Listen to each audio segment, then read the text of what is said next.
ভাইয়া, এত মানুষ আসছে আপনার মেয়ে কণ্ঠে কথা শোনার জন্য, প্লিজ সবাইকে একটু যদি শোনাতেন দয়া করে। আচ্ছা, আপনারা সবাই কি প্রস্তুত আমার মেয়ের কণ্ঠটা শোনার জন্য? আর এটা কি হচ্ছে ফেক না রিয়েল?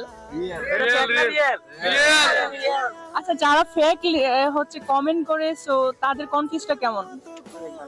মানে অনেক ভালো, অনেক ভালো। মিনিংটা বোঝেন নাই, মানে অনেকে বলে যে আমি নাকি কোনো ওয়েবসাইট বা কোনো অ্যাপস দিয়ে কথা বলি। আজকে আপনারা সবাই শুনতেছেন এটা কি ফেক না রিয়েল কোনটা?